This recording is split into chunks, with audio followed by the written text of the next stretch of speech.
Good evening and welcome to the 9th annual Get Started Rhode Island. I wish we could all be together in person this year, but we're so happy you've joined us virtually tonight. We're here to see 6 exceptional companies compete for up to $50,000 in cash and prizes. $25,000 in cash, mentoring from RIHub Venture Mentoring Services, advertising at PBN, Rhode Island Monthly, Cumulus Media Providence, and Cox Business Services, and much more. You'll also get a chance to rate each presentation via the polling feature in the Socio app, and you could help one company win $5,000 fan favorite prize. Also, as a thank you for tuning in, all attendees are automatically entered to win an overnight stay and a $100 restaurant gift card to Foxwoods, courtesy of Cumulus Media Providence. The fan favorite and the raffle prize winners will be announced on the Socio app at the end of the show. Thank you to our sponsors, PBN, Cumulus Media Providence, Rhode Island Monthly, RIHub Venture Mentoring Services, as well as all the companies that help create this show and the community organizations that help promote it. So let's meet our incredible finalists who were selected from over 60 applicants. We have Estella Labs, Flourish Fund, MetaCircle, Ocean State Shields, Mockingbird, and Points. Good luck, everyone. Special thanks to our local officials who wanted to say a few words in support of our finalists. Our first message is from the Governor of Rhode Island, Dan McKee. Hello, I'm Governor Dan McKee, and welcome to Get Started Rhode Island 2021. As it has been for the past 9 years, this statewide competition, a program through Cox Business Northeast, invites the state's vibrant entrepreneur community to get involved to showcase their cutting-edge business ideas. This is such a special program for our state, and it shows exactly why Rhode Island is the perfect place to start and grow your business. We have a diverse talent base within our 39 cities and towns, a wealth of knowledge thanks to our world-class colleges and universities, and you couldn't ask for a better coastal location right between Boston and New York.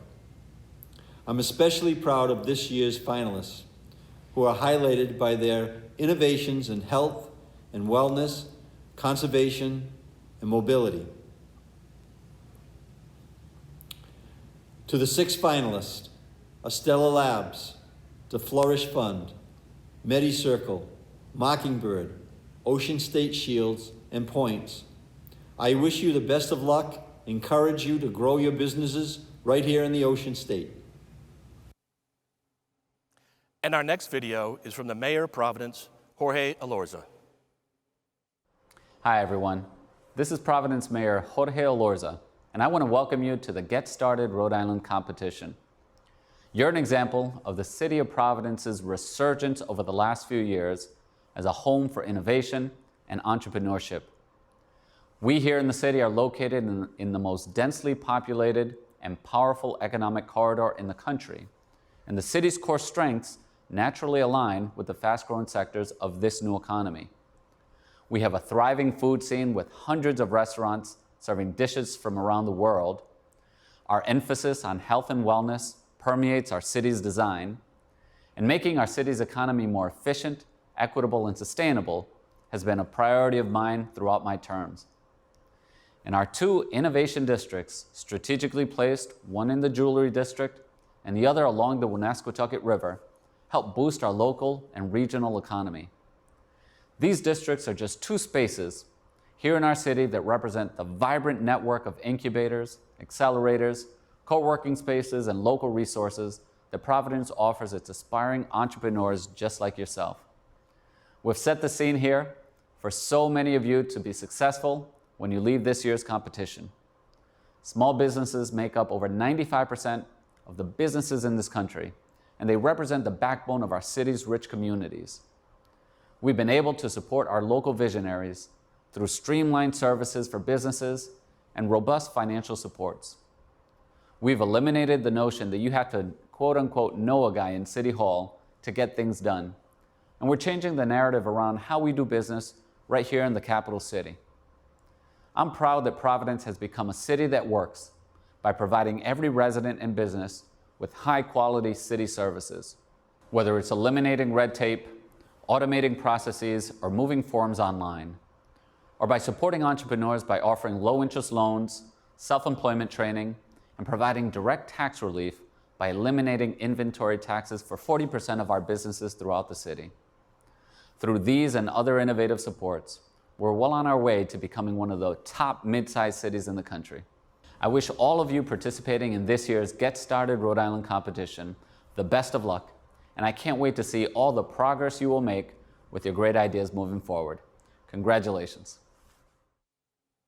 It's now my pleasure to introduce our moderator for this evening, Mike Ritz. Mike is the Executive Director of Leadership Rhode Island, which has been creating and supporting a legacy of leaders since 1981. Under Mike's leadership, the organization has received many accolades, including 2 National Innovation Awards, the last for their Make Rhode Island Stronger campaign, recognized by Gallup as an inspiration for the global strengths movement. Gallup Strengths has been integrated in many organizations, including Cox Business, Gilbane, and one of our judges' companies, Vibeco Vibrators. A fun fact about Mike is that he served as a trilingual interrogator in the U.S. Army, but we all know his favorite role today is being our Get Started moderator. Mike will introduce our panel, who will share some valuable insights, and then we'll get started with the competition. So, Mike. Hey, Russ. We're back again. We're back again. Another virtual event. Virtual. We got to be extra engaging. We're not in person. We're right into people's homes. Are you glad to be back? Absolutely. I'm thrilled. And in fact, this year, I think this is more important than ever. Last year in 2020, 3.5% downturn in the GDP. That's pretty significant. So I think entrepreneurship, building stronger business is absolutely critical, not just in Rhode Island, but the entire country. That makes sense. Yeah. Good. Let's introduce these judges, shall we? We shall. Come on in, judges.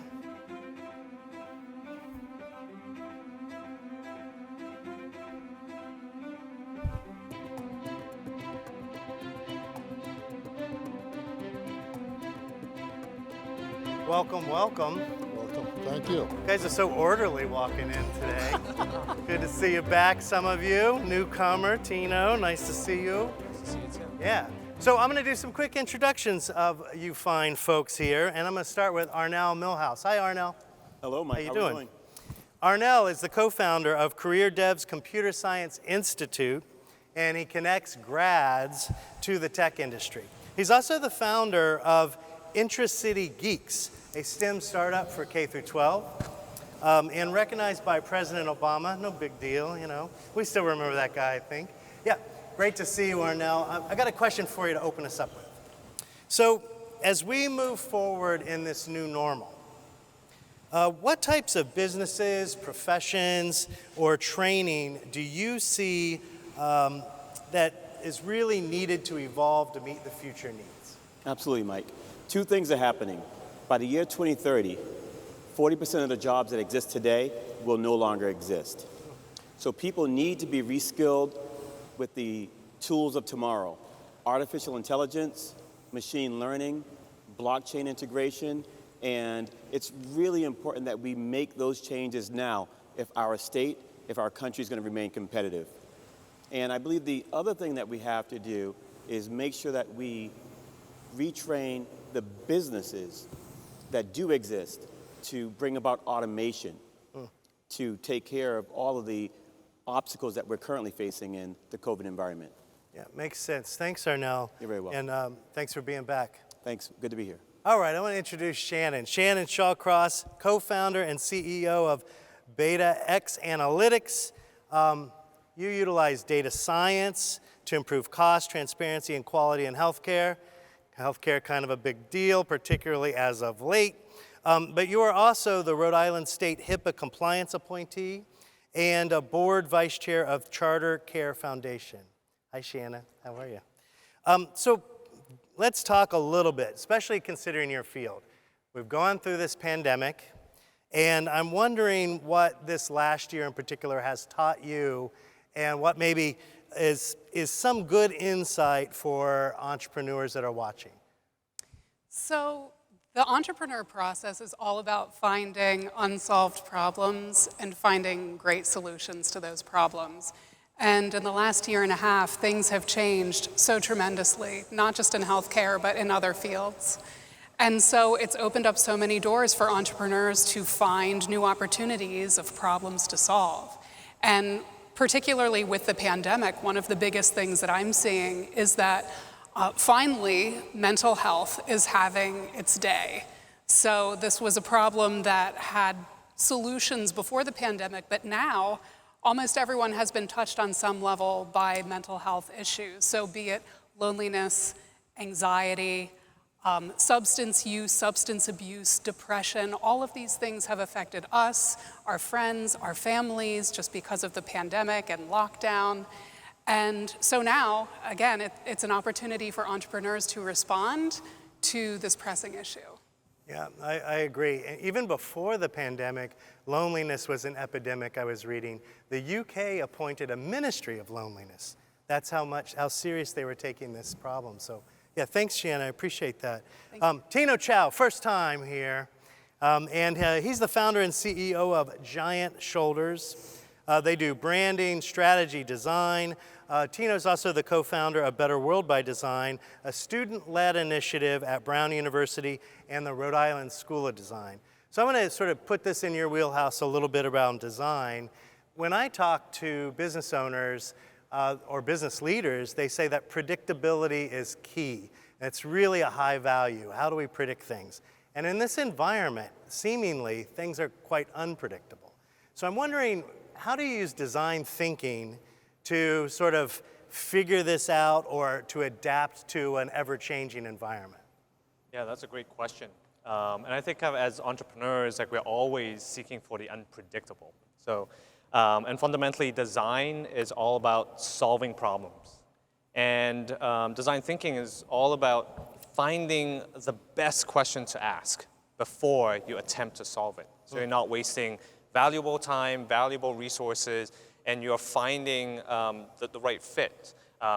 And so that's kind of one of the reasons why we believe that businesses big and small should really kind of adopt design thinking into their core culture and methodology.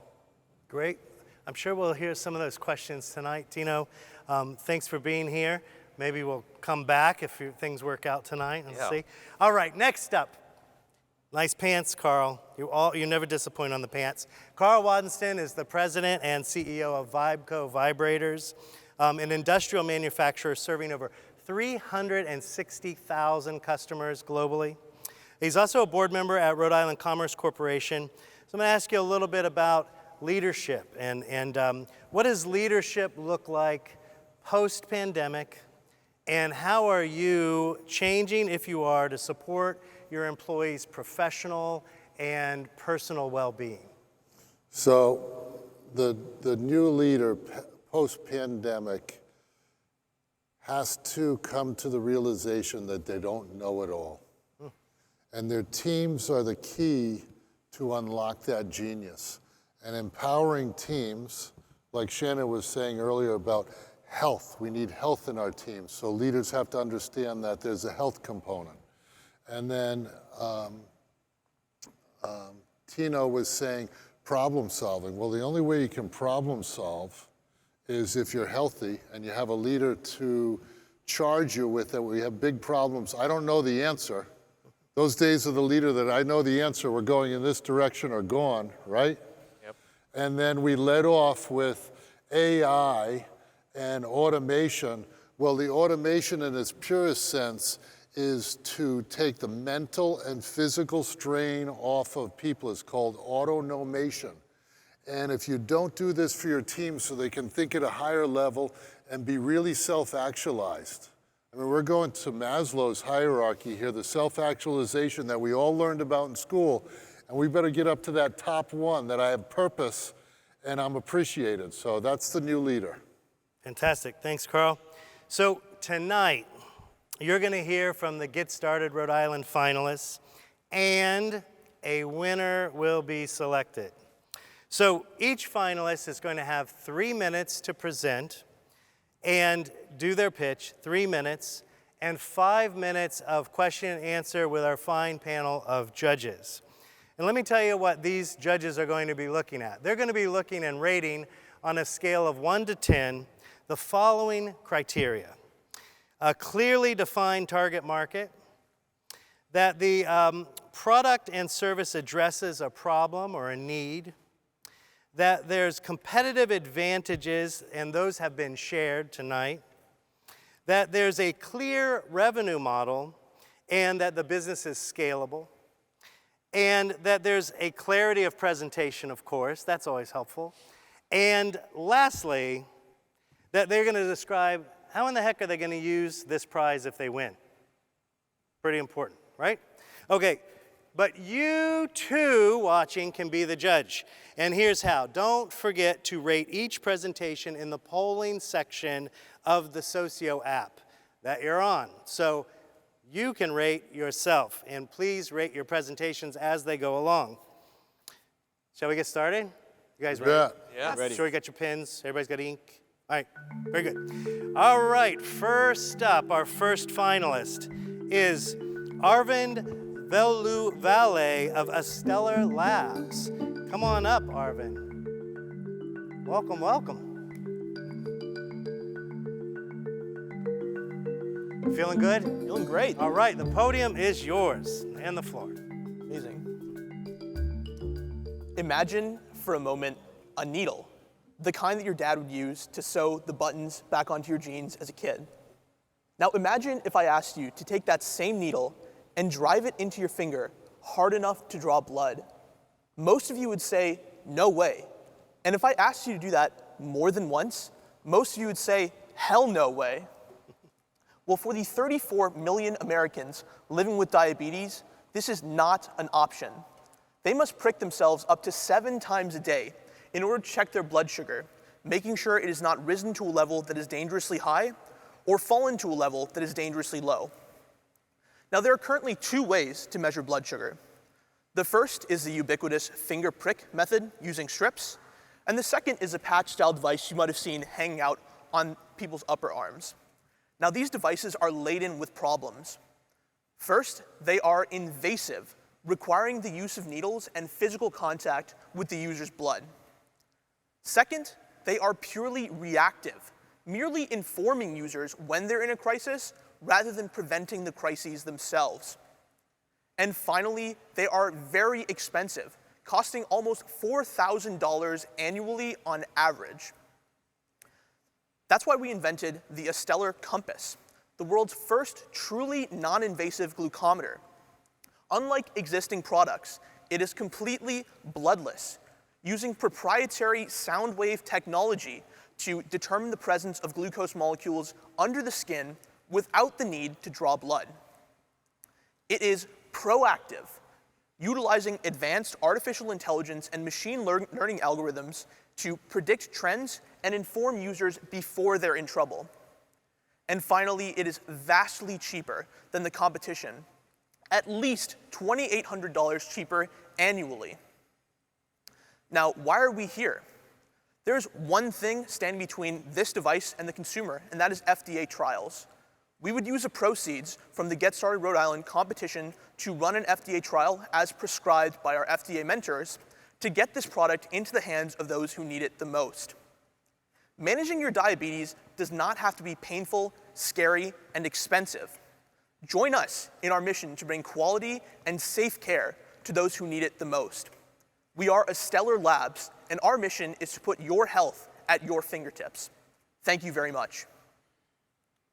Oh, thanks, Arvind. So, judges, questions? Go ahead, Shanna. So I think it's really helpful that you specified that you'd use the prize money to conduct an FDA trial, which is really necessary. Have you thought beyond that? So let's say you are able to do a trial, everything goes well. What is your go-to-market strategy from there? Yeah, great question. So we believe there is a great path to market for a device like ours. Licensing provides a tremendous opportunity for us. Given that this is basically a 0 to 1 increase in glucometry, we believe we'll be a strong candidate for licensing. Furthermore, the market for glucometry is incredibly fragmented. There's a ton of players basically offering the exact same product with little differentiation. The Stellar Compass represents a product that can consolidate this very fractured market, and it's a strong candidate for licensing from one of the big players like Medtronic, Abbott, AbbVie, and numerous others. I have a question. Go ahead, Arno. What is the clear competitive advantage between your product and other products? How does yours differ from what the Apple Watch is doing? I believe that they're talking about introducing that technology there. And I'll stop there, those two. Yeah, great question. So our number one competitive advantage is that we are completely bloodless. Even the patch-style device you might have seen on people's arms requires a needle to be inside your body at all times. It's not bloodless at all. As far as the Apple Watch, it's mostly a rumor. They keep pushing back the date, like the date at which they're going to announce the device. It's mostly vapor. Like, there hasn't been an announcement from Apple itself. They're using Raman spectroscopy, which doesn't even work for measuring glucose. The wrist is a terrible place to measure anything. The Apple Watch really is not a serious competitor with our product. Okay, so your product is the only bloodless one on the market, and So- do you have a patent working on it? Yes, so we are not currently on the market. That's what we'd use the money for, is to get the clinical trials to get on the market. As far as, sorry, what was the second part of that question? So there are no other bloodless. No other bloodless glucometers that exist. Even the patch-style devices require insertion into your arm. And patents? Yes, we have filed several provisional patents, and we are in the process of filing or converting those into non-provisional patents at this moment right now. So just to follow up with that question, just to talk a little bit, I want you to talk a little bit about your competition. So you mentioned that there's an opportunity for you to consolidate the space. Yes. You're the only one, then who are you consolidating? Sorry, I didn't hear So that. if you're the only one with this technology, Yes. Who are you consolidating? Yeah, great question. So in the same way that, there's a ton of different products, none of them are very differentiated, right? AbbVie offers the same glucometer the Medtronic offers, that Abbott offers, basically the same product. So they're all getting fractions of the entire market for glucometry, right? So Medtronic will own like 20%, AbbVie will own like another 20%. There's not really any differences between these products that aren't marginal. Our product is essentially a 0-to-1 improvement over existing technology. It's leaps and bounds better than what exists, which means that when our product hits the market, anyone who has a conventional prick and stick glucometer will convert to our product, and we believe we can gain 100% market share within this space. So I'm going to put on my Commerce hat, Commerce, Rhode Island. Have you worked with the state at the CIC building, Cambridge Innovation Center here? No, we have not. Okay, so they have things there. But this diabetes, as we all know here, I have family members that suffer for diabetes, that it is a terrible, terrible thing. So you have an AI, as Arnell was saying, a feedback loop that's continuous, because you catch it in a moment when your blood sugar's low, Yep. you can go into a diabetic shock, Yep. and your brain's not even functioning right. So Well, that's the will you have problem. alerts in this too? So you'll expand with the reader, and then I'm sure you'll have some future growth for this product too. Yeah, well, that's the problem with current prick and stick glucometers, right? If your blood sugar is low, you test your sugar and you're like, oh crap, I'm low, I'm really in a crisis, I gotta get to a hospital. Basically what we do is we use AI to map trends. So if we see that your blood sugar is trending low, we will say like, hey, you should probably eat something, in a couple hours your blood sugar could reach a dangerous level, preventing those crises before they happen. Can you talk about your revenue model? Yeah, great question. So currently 2 streams of revenue. The first is selling the Compass device itself. The second is, we're building a platform around the device in much the same way that, Abbott has a platform surrounding the, Freestyle Libre device. This will allow two-way communication between patients and doctors. And secondly, doctors to loan this device out to patients to monitor their care from home and make sure their condition doesn't worsen. All right. Thanks, Arvin. Great. We're out of time. Thank you It very goes much. fast, doesn't it? Goes fast. Thank you very much. Great. Thank you all. How you feeling, judges? We're about to bring up our second finalist. This is Melissa Boley of the Flourish Fund.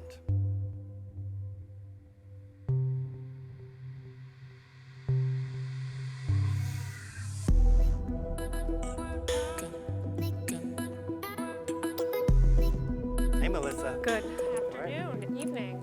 Yeah. So you've got 3 minutes and the floor is all yours. Welcome. Wonderful. Thank you so much. So I'm so honored to be here this evening. In the US, there are 4 million pregnant women every year spending $14 billion. Yet women and mothers are still struggling every day. And that's evidenced by high anxiety that you mentioned, Shannon, high depression rates. This is the highest we've ever seen. We've talked to over 1,000 moms. Do you know what their #1 regret is? What they spent on their baby. They wish they had actually, instead of spending money on their baby gear, spent on their own health and wellness. I know this is all too true. This is my own experience. This is why I started the Flourish Fund. I was one of those moms. I am a biomedical engineer. I researched all the baby gear. I spent all the money on baby gear, and it turns out none of that stuff really helped me. What I really needed was sleep, support, an extra set of hands. The fancy crib did not help me get more sleep, let me tell you. Moms don't need more stuff, they need help. That's how Flourish Fund was born.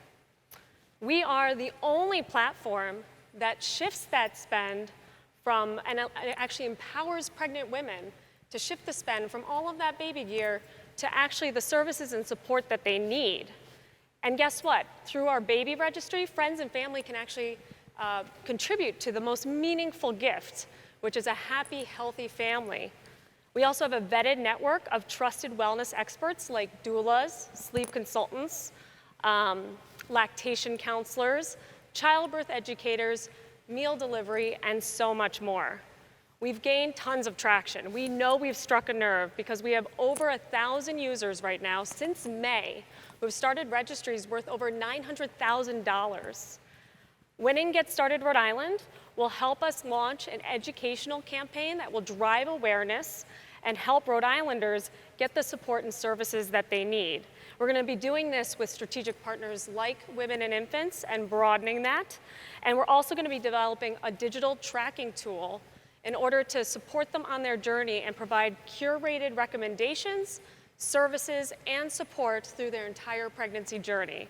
So who's going to help moms thrive from pregnancy to parenthood in Rhode Island and then across the entire United States? Thanks, Melissa. Questions for Melissa, judges? I have a question. Yes. So can you speak more specifically about how this platform will generate revenue and where that's going to come from? Yes, that's a wonderful question. So it's a pretty simple revenue model. The way it works is mom creates the baby registry. She shares it with friends and family. Friends and family purchase the products, so we have evidence-based products and services. So at the point of sale, we have the product margins, and then later when they use those services, we have a advertising fee essentially that we take as well. So we have a take rate on all of the marketplace purchases. So we funnel all the funds through Flourish Fund. So you get that money when the person actually uses the service? Correct. Well, we pay out the provider when that service is made. So we actually have all the money within our fund, and then we pay out the provider. So we're in control of the dollars coming in. Thanks. So I have a 6-month-old. And Congratulations. thank you. And I am very sleep deprived. On that, so one of my questions is that kind of once you get people in the door, right? Registry, great idea, getting people in the door, getting people signed up. How many of your customers, I don't know if you have the data right now, are return customers that once they tasted it, once they tried it, they want more? Do you have any insights in that? Yeah, it's a great question, and we do have some of that baked into our financial model, but it is very early. As I mentioned, in May is when we started to gain that traction where we grew to 1,000 users. So we're just starting to see those turn over and that conversion happen. So I will let you know when we start to do that, but I'm sure people are going to be hooked on this and coming back for more services through 1 year postpartum. We really do cater from pregnancy to through 1 year postpartum. So Yes. my wife and myself, we have an 18-year-old and a 13-year-old. Is it too late for us to use the platform? Never. Okay. For the grandkids, right? We're sending it out right now to all of our friends. But seriously, I would like to know, in terms of, you said you have 1,000 users. How did you acquire those 1,000 users? What was your marketing approach for that? And are you the platform, or are you delivering any of the utility or services yourself? Yes, great question. So we are the platform, but we also do have a vetted network of providers. That was something we heard clearly from moms. They want a certain standard of care when they're coming into something like this. So we vetted their trusted providers, and we have about 155 within the network, which is the largest in New England.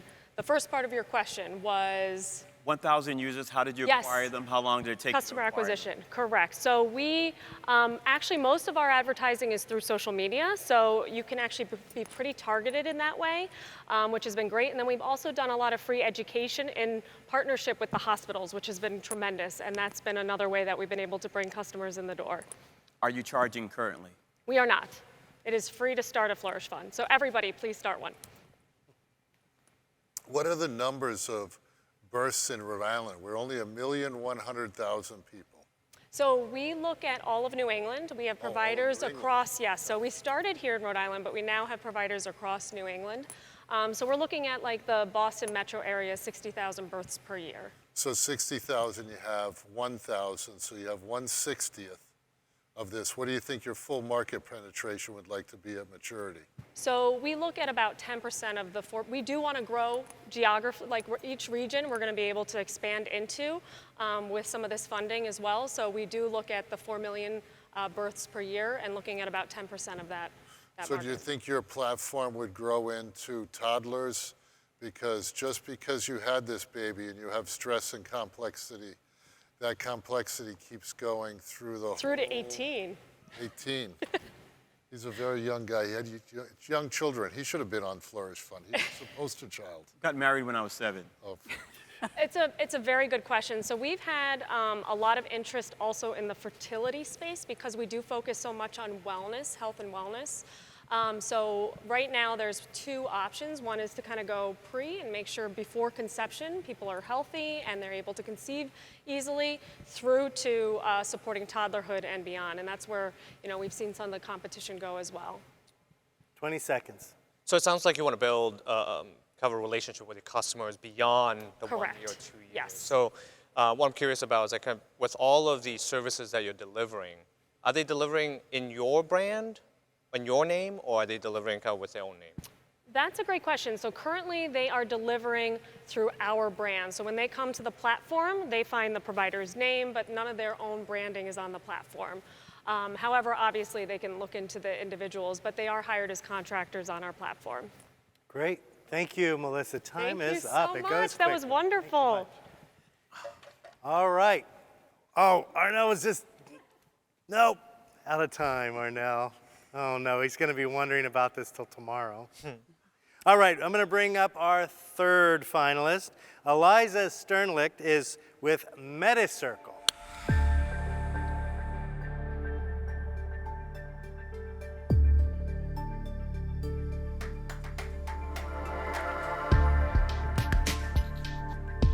Hi, Eliza.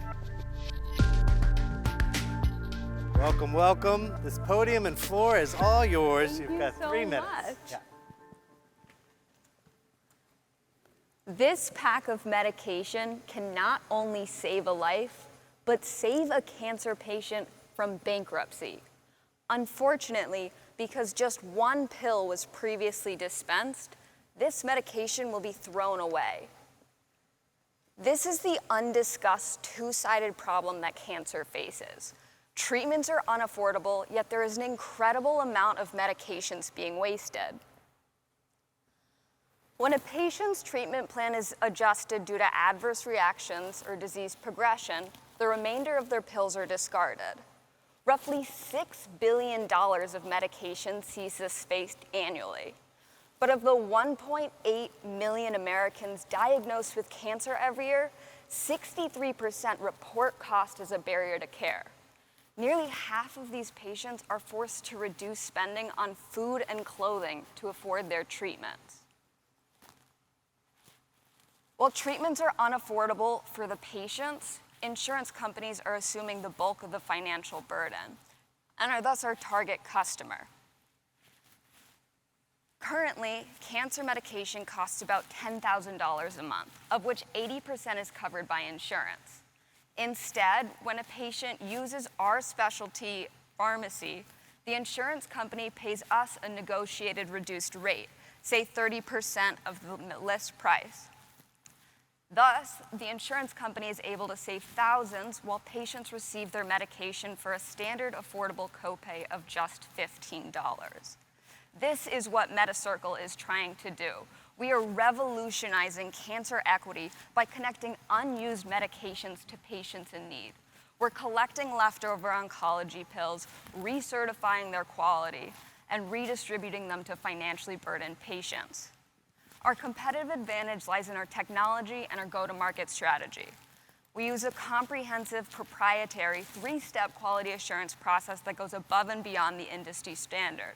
Additionally, we strictly target medications that are sealed in tamper-evident packaging, which allows us to redistribute medications in the 40 states that have passed legislation.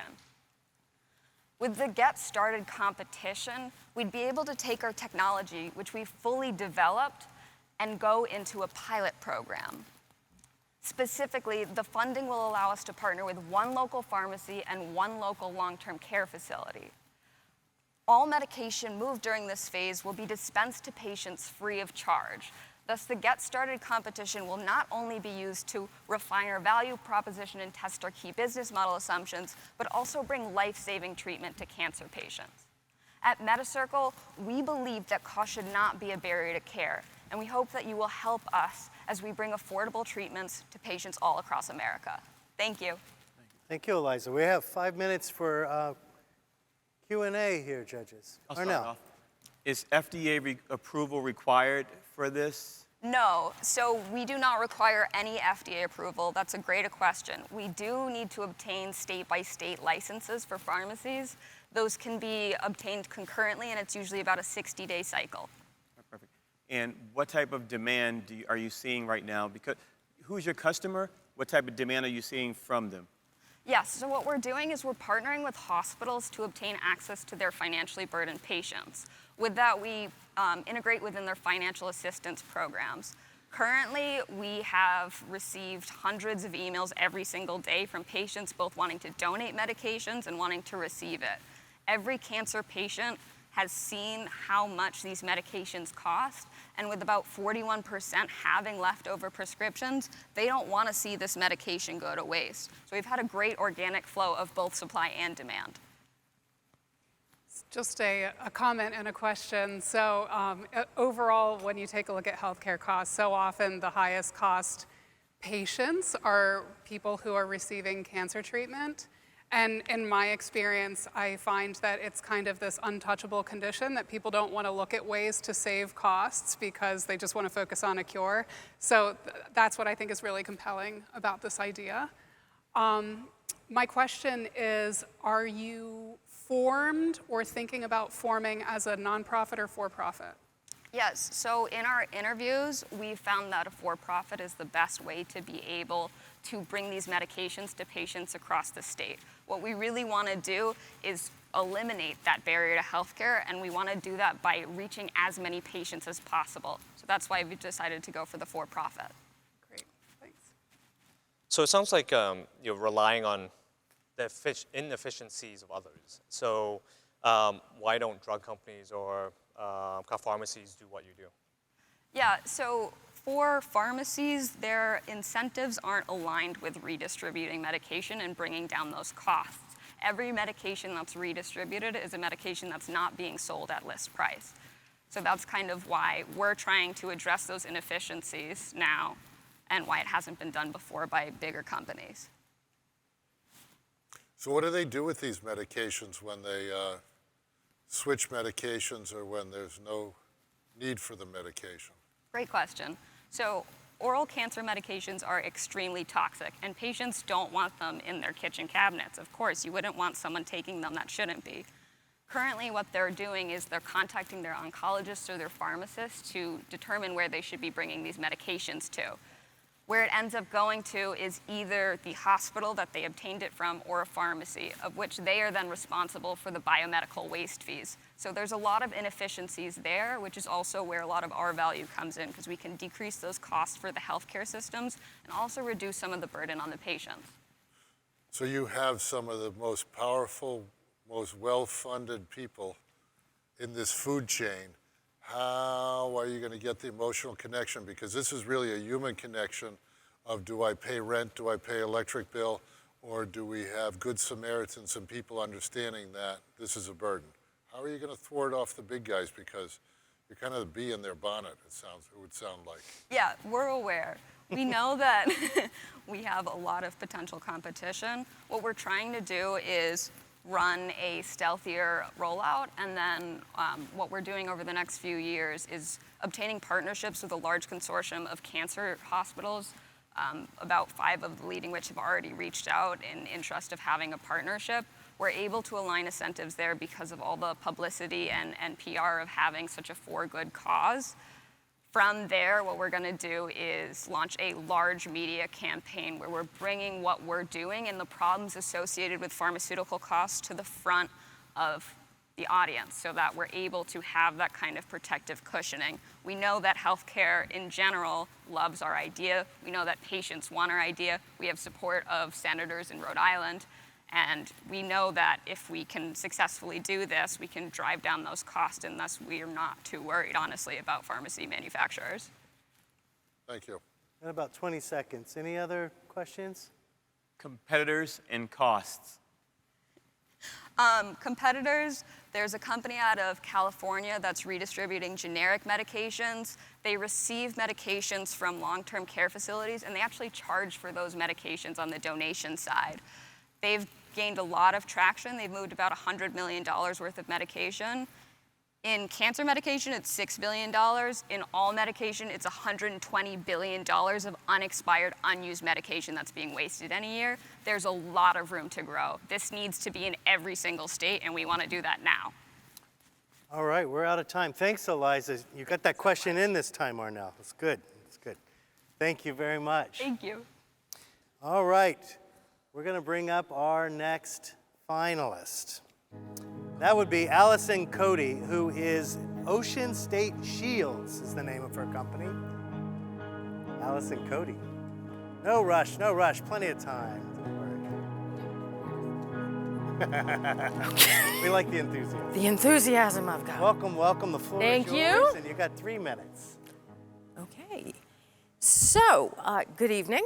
You know, at first, when I did my pitch, I was going to come up here and I was going to bore you with a bunch of public health data, statistics, and then I was going to tell you about our market opportunity, which is $41 billion. And I realized, just looking at this, that is the most terrible way to tell my company's story. So I am going to change this up, taking a very bold step, and I'm going to go in a completely different direction. Ocean State Shields launched in response to the COVID-19 pandemic last April. My partner, Todd Thomas, and I came together, and we really did it for one reason. We saw businesses closing. We saw people losing their jobs in record numbers. We saw schools switching to remote learning, and we wanted to do something about it.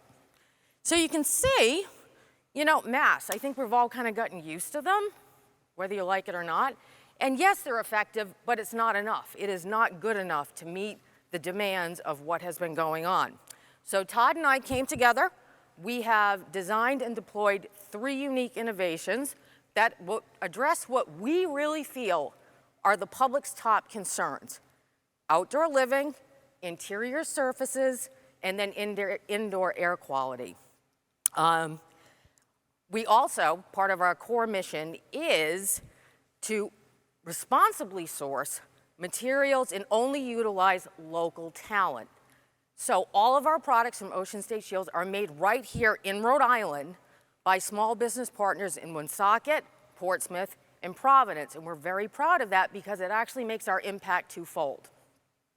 We also worked with the State Fire Marshal's Office to design, manufacture, and deploy the only fully fire code and ADA compliant dining igloo that you might have already seen used quite a bit around the state last winter.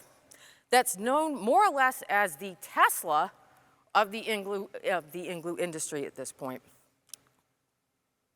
Oh, I'm going ahead.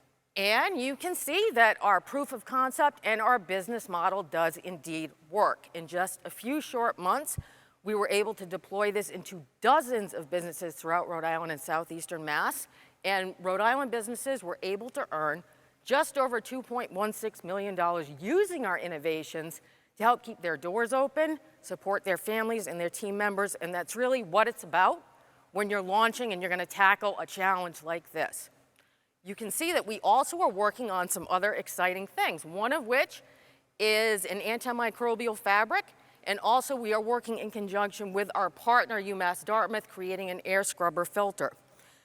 The use of funds that we're going to have is to set up a fulfillment center here in Rhode Island and be able to deploy this nationally. All right. Thank you. We've got 5 minutes for questions. Judges? Sure.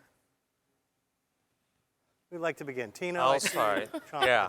So, great presentation. Thank you. And I think it's quite interesting and smart to kind of start kind of local. And then you threw in at the end, go national. So, I ran out of time. My question is like, well, it kind of threw me off a little bit. I was like, what's the big problem you're trying to solve? I'm so glad you asked that, and I actually had the answer before I ran out of time. We actually utilize a business-to-business model. We also have an e-commerce platform. We have spent months negotiating contracts with e-commerce platforms like Wayfair, Cardi's, West Marine, a lot of others. So what we are doing now is we need to be able to get this to scale, and this is where you all are going to come in, hopefully. We'll be able to set up a proper fulfillment center. We'll be able to put additional people to work, and we'll be able to really reach out and manage the inquiries that we are getting every single day. We are the only igloo manufacturer in the country that meets all the requirements that need to happen in order for them to be fully compliant. We get inquiries all the time. We simply don't have the manpower to be able to meet it. That's really what it's about. What is your top selling product? How much does it cost? And what are your current revenues? I'm so excited you asked that. Okay, so the igloo, known as the Tesla of the igloo, we have one competitor in Florida. They are fire code compliant, not ADA. Our product currently retails for $18.50, which actually, believe it or not, because we are using locally sourced materials in local companies, our margins are not as high as you would expect, but we are actually happy to do that because we know once we increase our volume, we'll be able to lower costs and then subsequently lower costs for the igloo. Our igloos are still comparatively less expensive than the only competitor we have on the market, yet they last 10 times as long. Our current revenues for the past year were just about $300,000. It's been a crazy year. It's been super exciting, but really rewarding. Winter usage primarily, or? You asked the best questions, Arnold. Okay, so tomorrow, check this out. I am actually headed to our partner in Woonsocket, High Texture in 3D, where they are rolling out our all-season model. So what used to be strictly solid panels is going to have zip-out enclosures. So everything that was only once used during, say, fall, winter, early spring, now is going to be able to go year-round, because even though we may eventually get this pandemic under control, there's going to be something else, and we know that, and we need to be ready for it. So we're going to continue to keep innovating. And we've been really lucky. This year we actually won Best of Rhode Island, and we were inducted into the Rhode Island State Archives for our innovation and ingenuity. So Ocean State Shields is now part of Rhode Island history, which I'm very, very proud of that, actually. Go ahead, Shannon. Can you talk a little bit more about, you had referred to it as the Tesla of igloos, and I believe that you had said something like you're the only igloo that's compliant with all the regulations that are out there. So can you talk a little bit more about that? Sure. What does that mean for potential competitors? Will other competitors figure that out? It means they have a lot of catching up to do. If you may remember last winter, we had what they call Igloo Gate, where basically it came to light that the only other competitor outside of the one currently located in Florida had not submitted compliant paperwork with our state fire marshal's office. So upon learning that, we realized that we were, in fact, the only company that was going to be able to help these businesses stay open. Do I think there is opportunity and room for other people? Sure, absolutely, to come onto the market. And I also think we need to address, and I am addressing, going from a need to a want. Igloos are fun. We decorate them, we put lights in them, they have music, they have plants, it's all kinds of wonderful things. And the interest and the enthusiasm for them is tremendous. Ours is proprietary. We do have the IP on it. We are working on patenting it. Actually, we're just started that process. Do I hope there are going to be other competitors? Sure. That's what makes it fun. But there's no one on the market yet who's been able to do what we do, and we do it here. About 20 seconds. So Carl? being a manufacturing person, aren't you afraid of overseas knocking this off? That's who Igloo Gate was about. Oh, Igloo Gate was about that? Yes, it actually was a company that turned out to be based out of China. Yeah. I don't expect to hear from them this year. It's a good thing. They're pretty powerful and they know how to undercut. So We're more God bless. powerful. We are small, but we are mighty. Good. Very good. Well, thank you, Allison. All right, thank you all so much. All right, judges. I'm going to bring up our next finalist, so start putting in your scores. Our next finalist is Scott Duarte of Mockingbird. Meet you guys. Hey, Scott. How are you? How are you? Excited. All right, you know the drill. This is 3 minutes, and it's all yours. Perfect. So clinicians are only able to see patients for 30% of their day. The other 70% is filled with administrative tasks, which is the leading cause for burnout in healthcare, which is at an all-time high. One of those administrative tasks is managing your licenses. It is very simple. To practice medicine, you need multiple licenses. To maintain these licenses, you need to take continuing education. The problem currently is that each license takes about 100 hours on average to maintain. They all come with different complex rules and requirements, and it is a complete manual effort. This leads for a huge risk and liability and has up to $50,000 in fines. Mockingbird is able to save clinicians 50% of their time and mitigate all that risk. That is why we are already a revenue-generating company with over 1,000 users and 10,000 in the final stages of piloting. Mockingbird is for every medical professional who holds a license. We offer an automatic and efficient way to manage your continuing education certificates that gives users the correct timeline, rules and requirements, and class to meet those requirements. Unlike other solutions, all users have to do is upload or take a picture of their certification, and Mockingbird takes over from there. Sorry. We validate and digitalize that certificate, so we automate the whole process in one click of a button. Unlike other solutions, we are an annual subscription-based model per clinician. But what is even more interesting is that most clinicians are able to be reimbursed this through their workplace, so the budget is already there. Not to mention, there's a $4.5 billion service addressable market currently.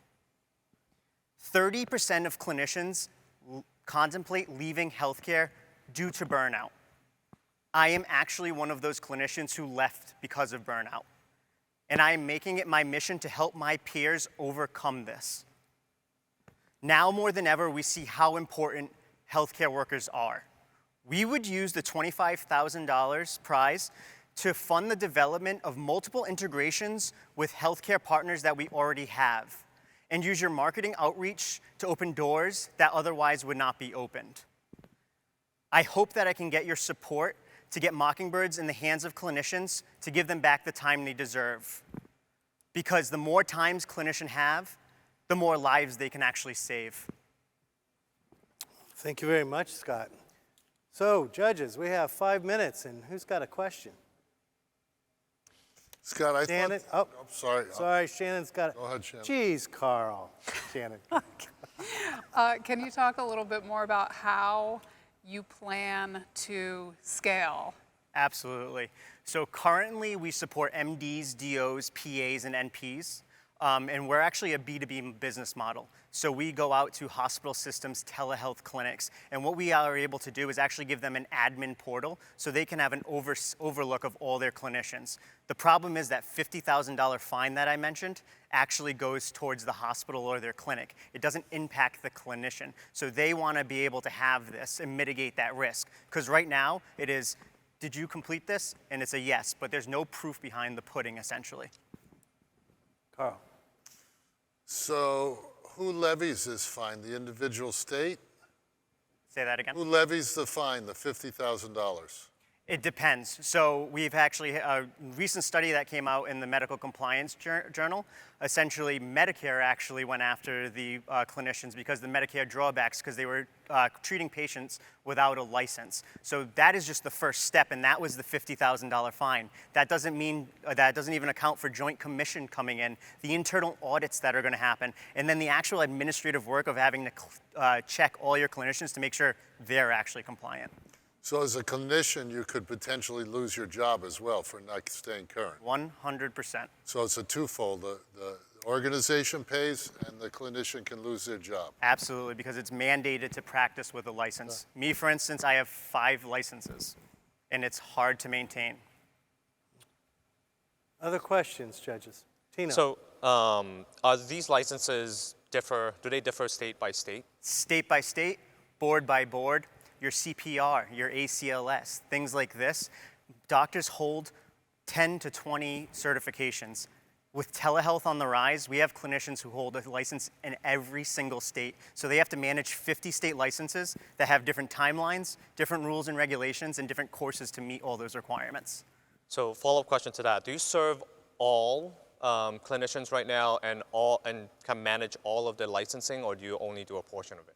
So currently we support MDs, DOs, NPs, and PAs. We're in Q1, we are going to social workers and RNs. The reason why, it takes a long time to vet the litigation for each license. And we actually have a patent pending rule engine because this is an automated process that no one else is doing. Arnell. When you say no one, how well have you scoped out the competitive scape, and who is your closest competitor? Absolutely. And so that's first. Perfect. So our competitors are very siloed. So you have credentialing, which is when the clinician starts working. You have CME companies who actually give the education. You have tracking companies that will track a license and ask them for their date or give their expiration date. And then you have cloud storage companies. What we do is we actually combined all of that, but we take it a step further. We are validating all their certificates and documentation, and then also applying it to their licenses and giving them all the rules and regulations, because right now, clinicians actually have to go into legislation and figure out the exact classes they need. And they may take the right requirements. It may say you need to take 50 credit hours, but are you taking the correct 50 credit hours? And that's really where it boils down, that people think they're compliant, but they're really not. Can you talk to us about the costs? You said it's an annual subscription. Absolutely. Are there different cost levels and models? Yes. And talk to us about your overall revenue picture. Absolutely. So we are B2C, and that's $199 per year. But then we are also B2B, and that's $259 to $459, depending on the bells and whistles you want. Right now, for revenue, we are averaging $5,000 to $10,000 a month. But with those 10,000 users in the final stages of piloting that will be ending this quarter, that we could easily add a 0 to both of those numbers for monthly revenue. So what's your model for that? You have a lot of liability on your hands. Absolutely. If you guys mess up, what is your guarantee as a company, to me as a clinician and a DO or all the acronyms used, that you guys are going to stand behind me? Absolutely. So that's why we are so important, why it's so important for the rules engine. What we are doing is actually we're teaming up with all the states. We are actually scrubbing all their websites, so if any legislation change, we are the first ones notified. And then we are having a manual and an automatic validation of each document to make sure that it meets all those requirements. And of course, they have to attest that everything is complete as well. What's your guarantee to me? Guarantee? We haven't had an error yet. How about that? Okay. I'll leave it at that. All right, we're out of time, Scott. Thank you very much. Thank you so much. All right, judges. Our final finalist is coming out right now, and her name is Maggie Bockenberg, and her company is Points.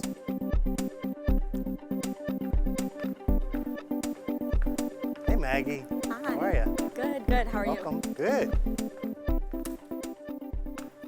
All right, the floor is all yours. We have 3 minutes followed by 5 minutes of Q&A. Great. Riding bikes, scooters, and other micromobility vehicles in American cities can be really scary. And it's not just scary for the rider, it's also scary for those people who are driving next to them. And there are over 500,000 accidents every year related to micromobility. And a lot of these could be avoided if people were on quieter, more residential areas. My name's Maggie. I'm the CEO and co-founder of Points. And at Points, we route people on low-stress, low-traffic routes through cities. The way we do this is by rating roads on a 1 through 5 bike friendliness scale. After the roads are rated, we are able to route people on the greener roads, so that means they're more bike friendly. And then to perfect this routing, we ask for our users to give us feedback, so like crowdsourcing, similar to Waze, if you've heard of the app that car users use a lot. In terms of some traction, we've recently released our private beta to about 200 riders across the United States in various cities. And throughout the rest of this fall and into the winter, we'll be building out our premium feature set. And we'll release that part of the app in Q1 of 2022. And that'll set us up for our seed raise in Q2 of 2022. In terms of traction, we've also received some recent public press in the Boston Globe and Bloomberg, and we're a Mass Challenge finalist this year. With the winnings from the Get Started Rhode Island competition, we would be able to build out our full premium set and scale up our user base to 10,000 users across the country. We'd also be able to secure 3 partnerships, so partnerships with micromobility operators, so things like City Bike in New York and other shared bike mobility in other cities. And that's also part of our go-to-market strategy. That is all I have for you today. I'm happy to take any questions you have about Points. Thanks, Maggie. Questions, judges? I have a question. Go ahead. So I ride a lot. I rode across the country, and that's definitely kind of one of the biggest issues is not knowing the quality of the road until you get there, and then there are miles of kind of dirt road or kind of unpaved road. So I know that that's probably not the issue kind of here in Rhode Island, but it comes down to the data, the quality of your data, right? Like, so how are you collecting that initial data so that you can route people on a safe route? Yeah, so the initial data is collected through looking at some open source, something called OpenStreetMaps, and then the way we determine what is bike friendly is through a combination of complex attributes of the road. So how fast the cars are traveling on it, how busy they are, if there's existing bike infrastructure. So if there is like a protected bike lane, we'll prioritize that over roads that don't have protected bike lanes. But what a lot of current solutions do is they'll route you on roads that have like the bike paint in the middle, and a lot of times those are pretty busy roads, and there's like a quiet residential side street a couple blocks over that's better suited for riders. Great. Other questions? Yes, Shannon? How will you make money, and also how will you increase your user base? So for the first part of that question, we're using a freemium model. So we have a free and a paid version of the app. That's our first revenue stream, and that's the first one we're testing. But we do have ideas on other revenue streams, like for example with the micromobility partnerships. So allowing them to use our routing would be another way that we could make money. And then also the most common way that really big mapping solutions make money is of course through location-specific ads, which will be something we test out when we have enough users. Oh, and then you had a second part. Yeah, I had asked about how you're going to up your user base. Yeah, so there's 2 user segments that we focus on. The first are the people that are providing the data, and those are they tend to be more experienced riders. So they know the city better, and they're able to give us that quality data that we need.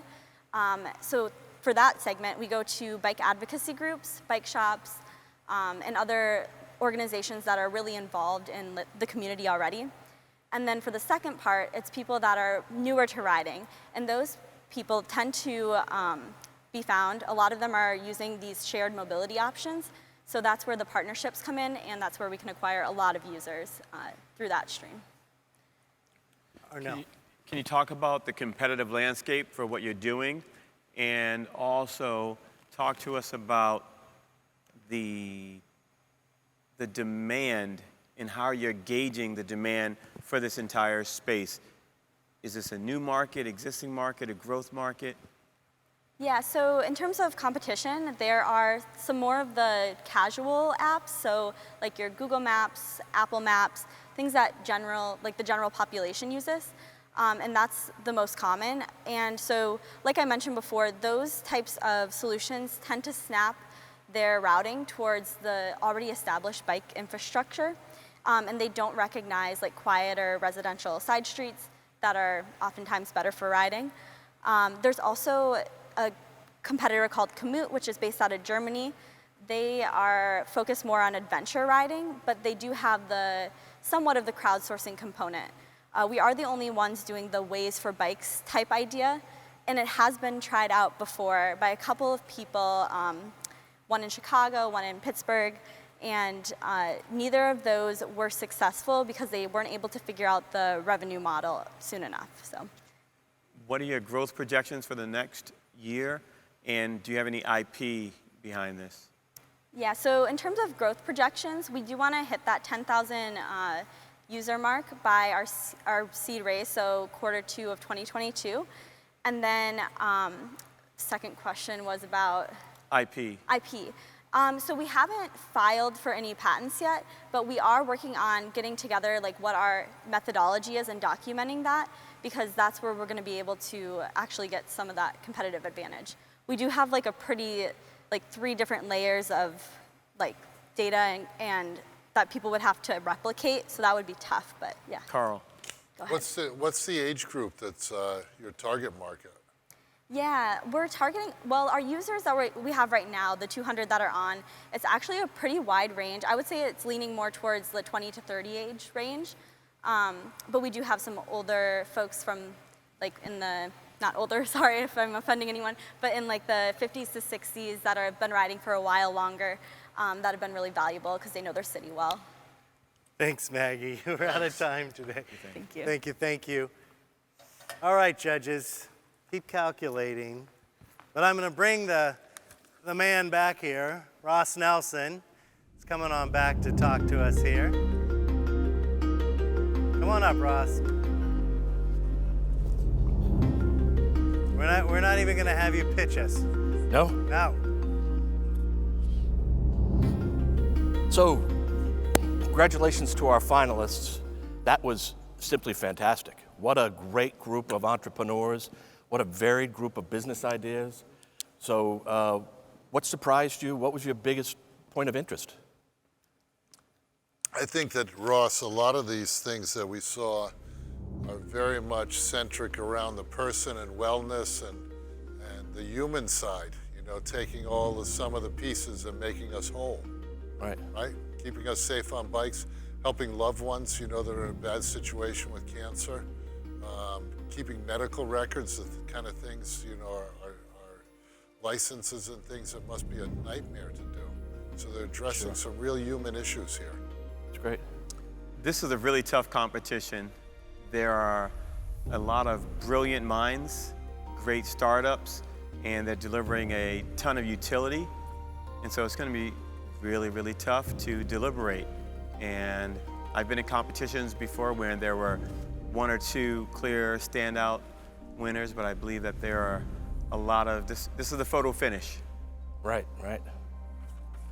I was really impressed that so many of the solutions that were presented by these entrepreneurs were very niche. So they truly did narrow into a very defined target market that, you know, in many of these cases are places where no one else is looking, no one else is solving this problem. In so many of the pitches, it was not a crowded space from a competitor standpoint, which is exactly where you'd like to be. Yeah, that's a great point. That's exactly where you want to be. Yeah, Great point. I think the biggest takeaway for me is really the diversity of different ideas and problems and the different solutions that were covered today. And it always surprises me that this is the smallest state in the US, and being a transplant, this is such a great reminder of kind of why I love living here and love kind of working with businesses here locally. Small state, greatest minds. I don't usually chime in, Rob. I was going to ask you, I'm what kind you of must have quiet something guy, to say. but data and confidence.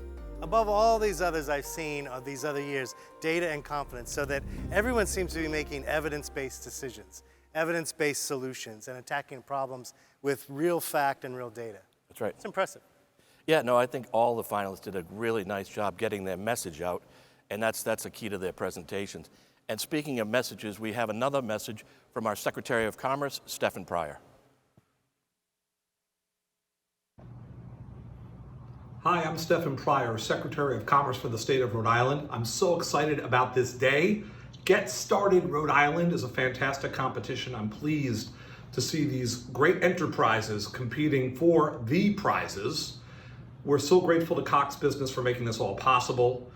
You know, Rhode Island is the home of the lively experiment. From Roger Williams forward, we've been, in many senses, this lively experiment, starting with an experiment in religious concernments, but really infusing our entire society, the whole Rhode Island community, with a sense of what's possible, with a sense of the fact that innovation is the way to achieve progress. So we're so pleased to see these companies, these startups, innovating en route to creating more experimentation, creating more business activity, improving our economy. We're so proud of them. Here in Rhode Island, our economy is emerging from COVID with strength. Moody's has been rating the states on how they're doing on a back to normal index, and Rhode Island ranks 6th in the country for the rate of our recovery and #1 in the whole Northeast. We are leading the region in our comeback following COVID, but we can't rest on our laurels. We need to see ever more lively experimentation, ever more innovation, ever more startups, and we are seeing them. So we've set a new record for the number of started up businesses in Rhode Island in 2020, 10,500. For about a decade now, we've been setting a record year after year, and even through COVID, we created more businesses than ever before. And these competing businesses in this Cox competition, Get Started Rhode Island, we're so proud of them and all of the incredible innovation they're bringing to bear. So we congratulate the 6 finalists, Stellar Labs, the Flourish Fund, MediCircle, Mockingbird, Ocean State Shields, and Points. You are phenomenal. You are the best of Rhode Island. You are getting our creative juices flowing. You are perpetuating the lively experiment. So we congratulate you. We want you to know that as you progress your companies, as you advance your work, Rhode Island Commerce under Governor McKee is here for you. We have innovation vouchers that can help you partner with universities and take your products to the next level. We have small business loans that will help you get access to capital and grow what you need to grow to succeed as businesses. So reach out to us. But again, in the meantime, congratulations. Thanks to each of you innovators at these companies, and thank you to Cox once again. And our final message is from General Treasurer of Rhode Island, Seth Magaziner. Hi, I am General Treasurer Seth Magaziner, and I am excited to be here to congratulate the finalists of this year's Get Started Pitch competition. Small businesses are the backbone of Rhode Island's economy, representing 98% of total businesses in our state, employing a majority of our private sector workers, and improving quality of life for all Rhode Islanders. As we work to rebuild our economy and build a brighter future for Rhode Island, we must ensure that existing small businesses have the tools they need to succeed, and also support local entrepreneurs who are building their dreams into reality right here in the Ocean State. My office has prioritized supporting small businesses by launching Bank Local, a program in which we have moved millions of dollars of the state's cash to local community banks and credit unions to support their small business lending. Since we started this program in 2017, Bank Local has supported loans for nearly 350 small businesses, a third of them being women, minority, or veteran-owned businesses. I want to thank Cox Business for doing their part to support Rhode Island's entrepreneurs and small businesses, and I extend my congratulations and support to each of the finalists. Thank you for using your creativity, talent, and drive to build a stronger small business environment right here in Rhode Island. While the scores are being tabulated, let's catch up with our Get Started 2020 winner, Ethan Binder from GoPeer. The reason why GoPeer exists in the first place is because myself and my fellow co-founders, we were witnessing our friends and family members dropping out of courses because of the grades. And I'm sure, as you know, our educational system tends to put so much pressure on students to achieve high grades. And when it comes to the resources available for private tutoring, they're often incredibly expensive and just not accessible for so many students. K-12 students and their families can go onto the GoPeer website and contact over 10,000 qualified college students who are available to tutor. Our tutors go through a 5-step vetting process, so we have an extensive vetting process, and the tutors come from over 139 different universities across the country. Tutors can work anywhere between 6 hours a week to 20 hours a week. Some will even work more, some may work less. It is very flexible. GoPeer offers over 153 different subjects. Our top subjects tend to be STEM courses, Algebra 2, Geometry, Calculus, Computer Science, but we also offer a lot of English courses, History, and Language, Mandarin Chinese, Spanish, French. COVID-19 has transformed the way students learn. It's changed the consumer mindset and fundamentally changed the learning trends. And I don't think that's going away after the pandemic is over. And digital learning will always be a complement to the core in-person curriculum. Rhode Island is a phenomenal place to build a business. You can launch here, you can expand throughout the state, and Rhode Island's one of the few places where you can do that and really build it from the ground up. We entered the Get Started competition because we were in the time of building GoPeer, building the business, and Get Started is one of the most well-known business competitions in Rhode Island. Throughout the competition, we were exposed to both judges and expert advisors, but we were also exposed to new friends, new colleagues, new entrepreneurs in the community. So we were able to utilize the Get Started resources to accelerate the business, to help more students learn, and to carry out our vision. To anyone looking to get involved with the Get Started Rhode Island Business Competition, I would say do it. Apply, sign up online. It's going to be a successful experience. It was for us. I couldn't recommend it more. It's been a phenomenal experience and an incredible opportunity in the Rhode Island entrepreneurial ecosystem. It's great to see Ethan doing so well and supporting our students at all levels. Arnell, that you had a question earlier, a comment, it made me think, there's a hard competition to judge. How hard was this discussion to judge tonight? So many of the teams and their leaders, you can tell that they've done their homework.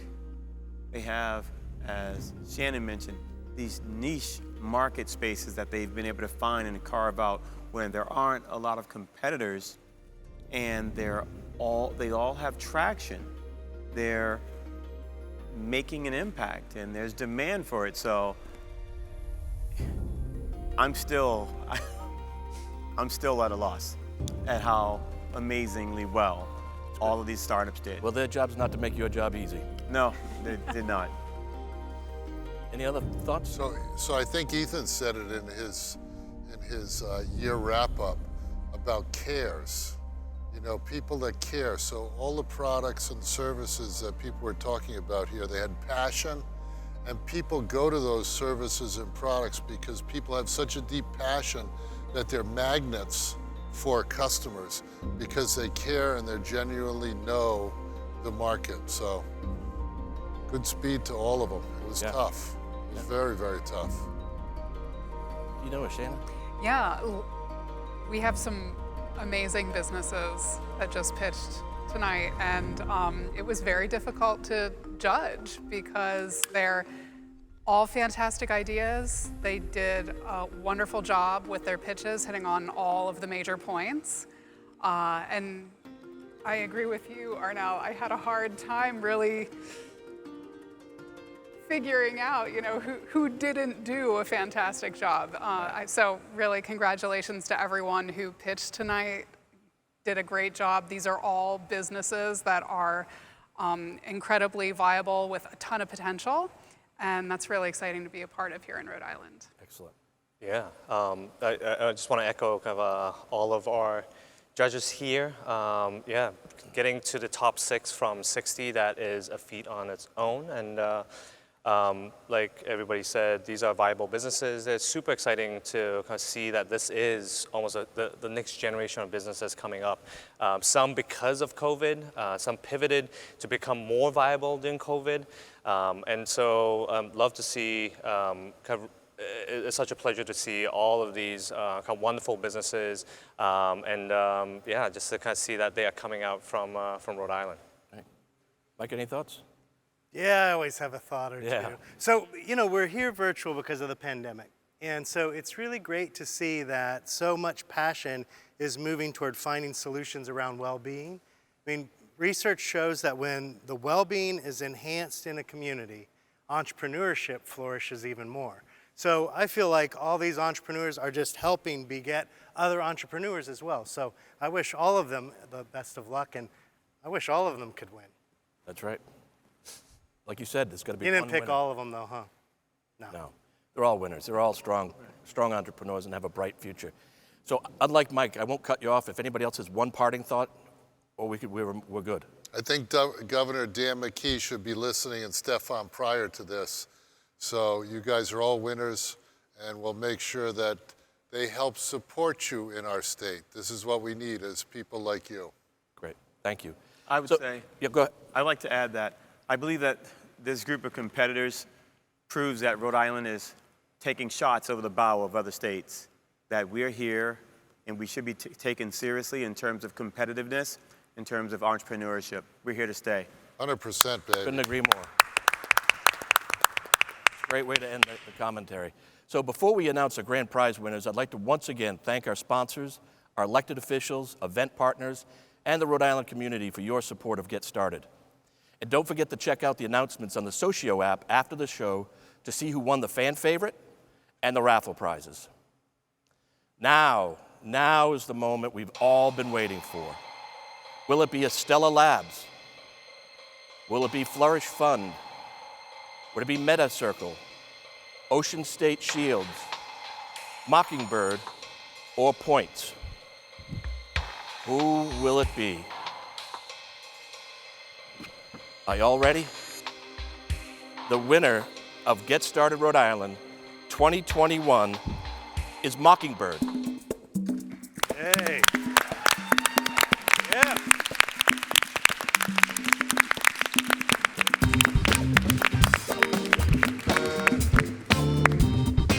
Congratulations. Excellent job. Wow, I am shocked. Yeah, that's a great presentation. Thank you so much. Hey, thank you guys so much. Congratulations. Thank you so much. Well, So excited. This is awesome. Thank you to all our finalists. Thank you to Mockingbird. Congratulations. Thank you all for tuning in tonight. Have a great night.